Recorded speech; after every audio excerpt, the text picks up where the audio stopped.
여러분, 교회란 무엇일까요? 코로나19 사태로 힘든 시간을 보내고 있는 요즘, 다시 한번 우리가 생각해 보아야 할 중요한 주제라고 생각합니다. 왜냐하면 여러분 삶 속에 목양교회와 GTS 예배가 잠시 동안 사라져 버렸기 때문입니다. 우리 GTS 예배는 목양교회가 세워진 이래로 단 한 번도 멈춰진 역사가 없었고, 누구나 원하면 나와서 예배할 수 있었죠. 그러나 이제 원해도 나을 수 없는 시대를 우리는 살아가고 있어요. 전도사님은 궁금합니다. 일상의 삶 속에서 항상 그 자리, 항상 그 시간에 존재했던 GTS 예배가 사라지고 난 뒤에 여러분의 마음은 어떠신지요? 누구에겐 목숨처럼 소중한 교회이지만, 그러나 누구에겐 있어도 그만, 없어도 그만일 수도 있겠어요. 그래서 이 질문을 다시 한번 해보고 싶었습니다. 교회란 무엇일까요? 먼저 교회라는 단어 자체에 집중해 봤으면 좋겠습니다. 이 단어가 성경에 어떤 의미로 사용되었는지 용례를 살펴볼 거예요. 여러분, 용례라는 뜻이 무엇인지 아십니까? 용례라는 말은 이 단어가 쓰여진 예를 뜻합니다. 이 한 단어가 어떤 맥락에서 어떻게 쓰여졌는지를 알면 그 의미를 정확하게 알 수 있기 때문이죠. 만일 지금으로부터 약 300년 후 미래에 지금 우리가 자주 쓰는 대박이라는 단어가 무슨 뜻인지를 연구한다고 가정해 봅시다. 그럼 미래인들은 지금의 책이나 영상 등에서 대박이라는 단어가 사용됐던 맥락이나 상황들을 연구하면서 대박이라는 단어의 진짜 뜻을 찾아갈 거예요. 마찬가지로 우리도 교회가 무엇인지를 정확하게 알고자 한다면 이 교회라는 단어가 과거에 어떻게 쓰여졌는지를 우리는 알아야 합니다. 그렇다면 교회라는 단어는 대체 어디에서부터 또 언제 쓰여지기 시작했을까요? 그것은 신약 성경에서 처음 교회라는 단어가 쓰였습니다. 신약 성경은 헬라어로 쓰였는데요. 헬라어 시나고게와 에클레시아라는 두 개의 단어로 사용되었습니다. 먼저 시나고게라는 단어는 함께 인도하다, 함께 오다라는 어원상의 뜻을 가지고 있는데요. 특별히 회당이나 공예배를 위해 모인 건물을 지칭할 때 사용하곤 했습니다. 마태복음 1장 21절을 보니까 회당이라는 단어가 눈에 보이시죠? 네, 맞아요. 저 회당이라는 단어를 시나고게라는 단어를 썼다고 해요. 자, 그 다음은 유명한 단어인데요. 에클레시아입니다. 이 에클레시아는 어원상의 의미로 무엇 무엇으로부터 불러내다 라는 뜻을 가지고 있는데요. 이 단어는 크게 세 가지 경우에 사용을 했다고 합니다. 첫 번째는 건물의 형태를 가진 일반적인 교회를 가르칠 때에 이 단어를 사용했다고 해요. 사도행전 5장에는 아나니아와 삽비라의 이야기가 나오는데요.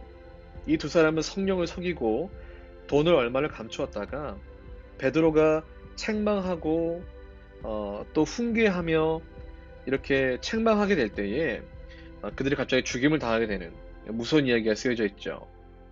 이때 온 교회와 이 일을 듣는 사람들이란 문장이 써여 있는데요. 이것은 아나니아와 삽비라가 살고 있는 그 지역에 속해 있는 교회를 뜻할 때에 이 단어를 사용했다는 겁니다. 그래서 이것은 지역에 있는 특정한 교회를 비롯해서 여러 지역의 교회를 총칭하기도 했고요. 또 보편적으로 건물의 형태가 있는 유형의 교회를 지칭할 때에 이 에클레시아라는 단어를 썼다고 해요. 그리고 두 번째는요. 가정교회를 가르칠 때 사용했습니다. 로마서 16장 5절에 보니까 사도 바울이 로마서의 마지막 문안 인사를 할 때에 이 문장을 썼는데 그 문장 안에 독특한 표현이 있네요. 저의 집에 있는 교회라고 표현했습니다. 집 안에 교회가 있다는 뜻이죠. 별도의 교회 건물이 아니라 평소에 사는 집 안에 사람들이 모여서 예배하고 찬양하고 교제하는 그곳도 교회라고 불렀다는 거예요. 그리고 마지막으로 건물이나 특정 장소를 넘어서서 전 세계와 우주적인 거대한 개념의 교회로도 사용이 되었습니다. 예배소서 1장 22절과 23절을 보니까 이때의 교회의 개념은 특정 장소나 특정 건물로 한정 지어진 개념이 아니라 그것을 넘어선 온 우주적인 개념으로 사용했다는 거예요. 여러분 되게 헷갈리시죠? 그럼 우리 한번 잠깐 정리해 볼까요? 자, 교회라는 단어는 헬라어로 쓰여진 신약 성경에서 처음 등장하게 되는데 그때 두 가지의 단어로 쓰였습니다. 시나고게와 에클레시아라는 단어로 사용됐어요. 특별히 여러분 에클레시아는 무엇무엇으로부터 불러내다라는 어원적인 의미를 가진과 동시에 일반적인 유형의 교회, 또 가정교회, 그리고 형태가 없는 무형적인 교회, 이렇게 세 가지 범주로 쓰여졌다고 합니다. 그래서 우리가 여기서 주목해야 될 점 한 가지가 있는데요. 그것은 신약 성경에서 교회를 지칭하는 데 가장 많이 사용된 이 에클레시아. 이 에클레시아의 단어가 구약 성경을 번역했던 그리스 사람들의 그리스어로 번역했던 그 성경에도 동일하게 쓰여진 용례가 있다는 거예요. 그것이 뭔지 봤더니 그것이 바로 히브리어 카할이었습니다. 히브리어 카할을 그리스어로 번역했더니 에클레시아로 사용이 되었다는 거죠. 여러분 카할이 무슨 뜻인가 봤더니 하나님의 공동체를 뜻했어요. 특별히 하나님이 선택해서 계약 맺은 백성들이 함께 모이는 장소를 여호와의 총회, 즉 카할이라고 불렀다는 거죠. 여러분 그렇다고 한다면 구약 성경에서 교회라는 단어의 개념과 신약 성경에서의 교회라는 단어의 개념을 서로 합치면 우리는 적어도 교회가 성경에서 어떤 의미로 쓰여졌는지에 대해서 정확하게 파악해 볼 수가 있습니다. 여러분, 그럼 이 두 가지를 합쳤을 때 교회는 어떻게 표현될 수 있을지 기대를 가지고 한번 봐볼까요? 자, 여러분 우리 다 함께 크게 읽어보도록 하겠습니다. 시작! 하나님이 택하시고 세상으로부터 불러내어진 구원받은 백성들로 구성되는 무형적 단일체인 동시에 지상에 존재하는 유형적 단일체이다. 아멘. 오늘 이 시간에는 교회의 기본 개념에 대해서 살펴보았습니다.